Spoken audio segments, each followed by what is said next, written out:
On this Dying to Ask the Road to Milan Cortina, the power of taking a break. Rethinking how we look at the role age plays in sports like figure skating. A very frank look at what young teen athletes give up to be the best in their sport and the impact that can have long-term on their mental health. And why Alyssa's coach thinks that she was able to pull off a 2-year gap in training and emerge stronger than ever. Download Dying to Ask on Apple or Spotify, or you can watch my episode with Alyssa Liu and her coach right here. Well, Alyssa, you're good at so many things, but I don't think being retired was one of them, as it turns out. I guess not. So you left the sport at 16, and when you left at 16, like, were you done? Oh yeah. How did you know you were done? I was done a year before I quit. I knew I wanted to be done way before I actually announced my retirement. I just, I wasn't in the creative process. I didn't care for it. I didn't care for my choreography, the dresses, that was all kind of picked for me. So I started to think, like, why am I doing this? I have no input. I don't want to give my input either. I had no desire to. And I just wanted to see my friends, my family. I was 16, homesick. I just wanted to be living my life, not having to stress about anything, not having to be tired all the time. So yeah, I was like, I'm done with this. There's so many other things I want to be doing. I mean, that's definitive. Yes, that's definitive. Okay, so you're retired, and then you went off and did all these things that most 16-year-olds don't even think twice about. Like, you got a license. Mm-hmm. What else? What else? I went to I trekked the Himalayas for a couple weeks. That was kind of a really big thing. And that was really fun too. What else did I do? Hang out with friends? Oh, I hung out with my friends all the time. Hung out with my siblings. Because most of my friends at that point, they were seniors in high school. And so I was like, I need to make the most of it before we all go to college. So I took a gap year too after I quit skating, just to be with my friends, my family. And then I went off to school. So you go off to UCLA, yeah, and you start skiing, which again, something you didn't get to do as an Olympic figure skater, yeah. Just couldn't get hurt. And when you were skiing, what did you notice about being outside and being on the snow? It's really similar to figure skating. Your legs are tired, you're cold, and you're going really fast, and you feel like a breeze on your face, and that's kind of everything skating is. And so because I had so much fun there, I was like, what's easier, going to a rink all the time or going to the mountains all the time? Obviously, going to a rink is much easier. So, Coach, I'm fascinated that an athlete can take a 2-year gap, take a break, retire, go away, go do other things, climb Everest, go back to school, all the things. Climb Everest, you're right, yes. Get a driver's license, but then come back and not only be as strong, but be better. How? I think your body gets stronger as you grow up, as you maybe go and play volleyball with your friends or do other things and walk the hill in the campus at UCLA. Your body changes, your body develops. I think I wouldn't recommend going away for 2 years, but for Alyssa, it really brought her back. I think not just in a better physical place, but in a better mental place, in a better place to just enjoy the sport. Because I think in the beginning, her first 18 years of skating, or not 18 years, until she was 16, she just did what she was told. And I don't know if she actually loved skating. You can ask her about that, but I don't know if she loved skating. It was something she did. It was something was asked of her, and she did it, and she excelled at it. And she went to the Olympics, and she achieved more than most people ever will. But now she's come back, and she is showing how much she loves skating. And this is too hard of a sport. If you don't love it, you can't do it. So she is showing how much she loves it. Mm. So when you got the call and she said, I'm coming back, you thought? I said, please don't. I really did. I said, please don't. Respect your legacy. She already was world bronze medalist, already an Olympian. And to come back is a hard road. On this Dying to Ask the Road to Milan Cortina, the edge Olympic parents can have in training and competition, how Bryce stays motivated after spending nearly half his life on the U.S. ski team, and the value of having hobbies outside your day job. Download Dying to Ask the Road to Milan Cortina on Apple or Spotify, or you can watch my interview with Bryce Bennett right here. You've been called lots of things. two-time Olympian, World Cup winner, always the tallest man on the ski circuit. Yep. Got that one locked in. But now you got a new title, and that's Dad. Dad. Dad. How's that? Yeah. I'm getting used to it. Are you? Yeah. Takes a minute. You're like, Mom, Dad. You're like, yeah. It's new. It's new. Yeah. But What do you notice is like the biggest change, other than the obvious, but like what's the biggest change for you life-wise? well, yeah, I mean, a lot of things changed. Like your responsibility is through the roof. Yeah. Slowest drive home ever from the hospital too, huh? Yeah, luckily we only had to go like 2 minutes, which I live. That's good. But yeah, you're like, are you all buckled in? Like, just make sure you're good here. Yeah, and that's the other thing when you're driving with her, you're like, I'm not gonna try and pull out in front of that person. You definitely drive different. Right. But no, it's been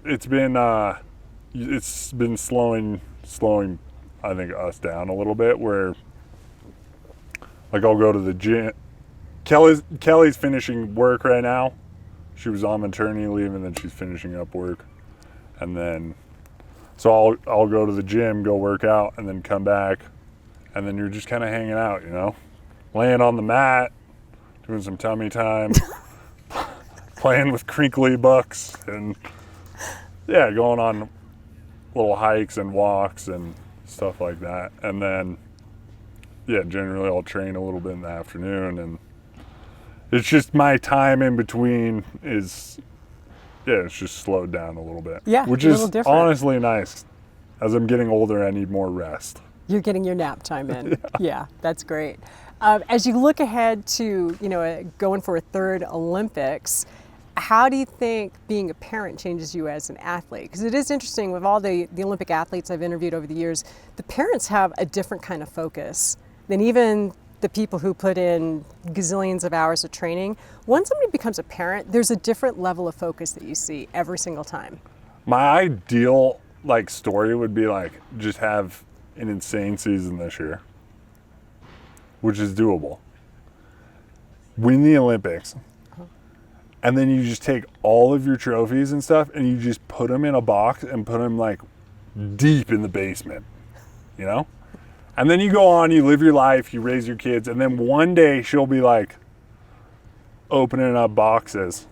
Be like, what's this? And you're like, oh, back in the day, I did this one thing, So I'm I think having success as an athlete and having kids is tough, right? I think that puts pressure. I've seen it with a lot of other successful athletic parents. It's then you put that expectation on your kids, and there's a part of me that I just want it to be like these old tales or something, I'm not sure if that's a Life Plan or a Hallmark movie. Yeah, exactly. It'll be a Hallmark movie. I'm selling it. We are in Cortina, Italy. Oh, you're in Cortina. Oh, Yeah. that's so cool. Is it beautiful? Yeah, I would show you, but the sun just went down. But it is. Oh. And It's then, I was saying the other day, it's got to be the most it's so hard to be the prettiest place I've ever been, but it's the most dramatic place I've ever been. how so? There's just these massive mountains that are super jagged and rugged looking, and then there's these huge valleys and little cities in there, and then you go over the next peak and it's the same thing, and it's just everywhere. It's incredible. It's really cool. So vibe wise, what is this Olympics for you? Oh man, it's awesome. I mean, that's part of the appeal, right? Korea was incredible. Being Olympian wherever it is incredible, but these games are going to be so cool. They're in such an incredible location. It's beautiful. Everyone's happy. The Italians are, I don't know, we're getting coffee. We call them sun caps lately. We just go have a cappuccino in the sun after training. It's so fun. It's such a good vibe. That's so cool.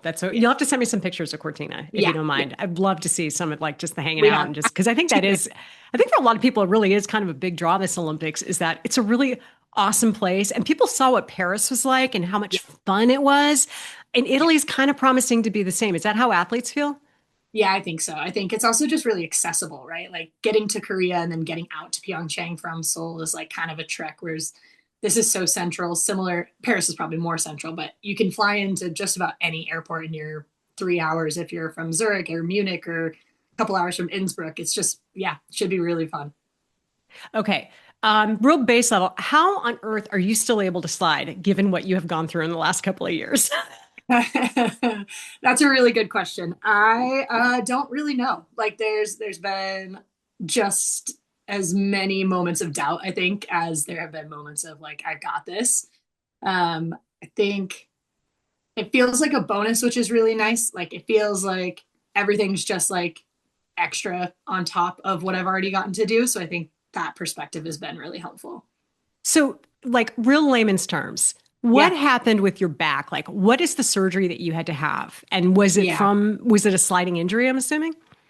It was actually just an undiagnosed injury that happened when I had a different injury and I compensated wrong. So it went undiagnosed for 3 years. Essentially, the things that hold your spine in place snapped off of my back. And when it didn't go diagnosed, my vertebrae just slid out of my spinal column. So it was like most of the way out, which was fully pinching my nerves.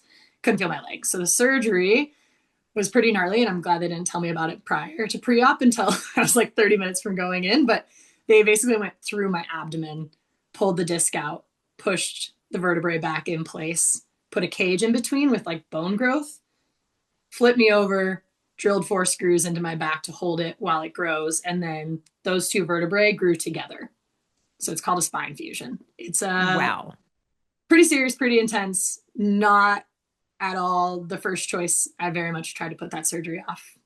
Ideally And until I was like 60, but here we are. so what did the doctor say coming out of that? What did the surgeon say that Yeah. gave you, because most people would be like, there's no way that girl's ever getting greenlit to go do what Yeah. she does again. So what Yeah, did what did the surgeon say? The playbook's pretty thin on a return to sport post spine fusion. Well, AJ, thanks for joining us today. Of course. What does AJ stand for? Stands for Amelia Josephine, actually. Have you ever gone by Amelia Josephine, or has it always been AJ? It's actually when I was younger, I went by Amy Jo, which is what my mom still calls me. But I, for the most part, just go by AJ. You probably know you're in trouble if you hear the full thing, right? Exactly, yeah.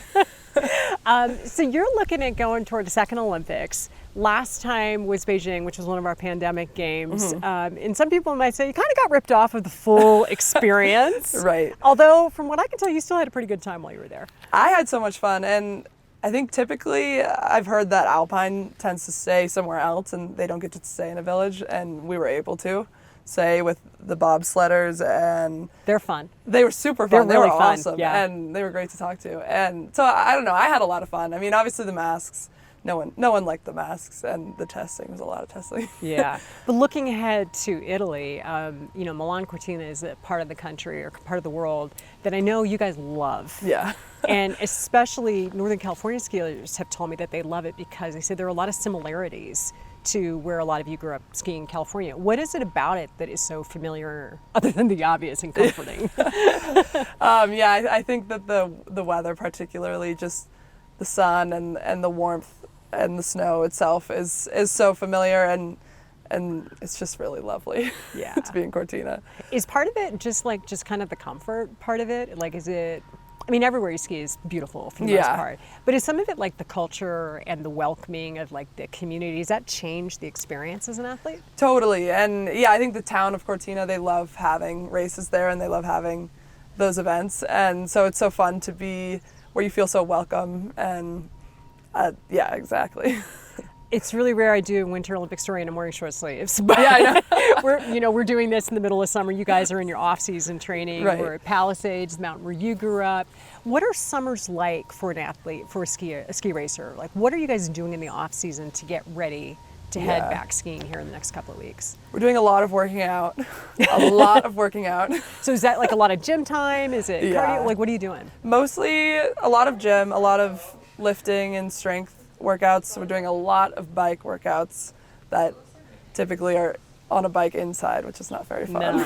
Which can get a little bit monotonous, but it's good to do. It feels good once you're done, but I don't typically look forward to the workouts. We're doing it for the skiing. But no, it's fun when we usually go to Park City in Utah, and it's nice because we have a good crew out there, so everyone's working out together, and it's a good environment and culture out there. Is it building up muscles that you need for skiing, or is it just maintaining fitness, like at this point? I think it's a little bit of both. It's funny because we always say how we work out so hard all summer, and then you go back on snow for the first time in a few months, and that first run, you're like, did I work out at all? My legs are so tired. I think you're making every recreational weekend skier feel better about that, because those first couple of runs are brutal. I'm convinced there's nothing you could do off snow to really prepare you for on snow. Like, all you can really do is ski. Does it feel so good when you get back on snow? So good. I feel like always that first day, I'm like, okay, now I remember why. This is why. I do all yeah. This is the why. Started winning, and then that was when we kind of started to look at potentially moving. And is that what happens? It. You get to be like 12, 13, and then there's kind of a decision to be made if you're going to pursue it? Yeah, I mean, especially at my age, I don't really know how it is nowadays because, nowadays, as if I'm not 19, but all the young guns right now, all 10 to 12-year-olds are off the wall. They're ridiculous. They're super, super good. So for me at the time, 12, 13 was kind of that range, again, with school and kind of having to make that decision of moving houses and moving states. When that decision came around, we were kind of looking at, here's his skills, he's doing well, he loves it, he wants to be a pro. And then they were like, yeah, we're just going to make the move just based on the fact that he really, really is passionate about it, and he's only 12 years old. That's huge. Yeah, definitely. What does it say about your parents that they're willing to do that? I'm honestly so blessed, so fortunate to have a pair of parents like them. My dad, he works a corporate job, worked at the same company for 25 years. So at that point in time, he kind of transitioned to more of a, not necessarily an at-home position, but he was traveling much less, wasn't going to corporate as much, wasn't really working in the office as much, was just mostly taking meetings and calls from the house. So I think the biggest sacrifice for them, thankfully, wasn't work, but ended up being their friends and kind of the community we were part of in Rockland. We had a great neighborhood. Everyone knew each other. We were always hanging out with each other. And I know it was a pretty hard move for them, but they were willing to make the sacrifice for us. Does that add a little extra responsibility for you to do well in this? Yeah. Honestly, I started really feeling like that in the last probably 2-3 years.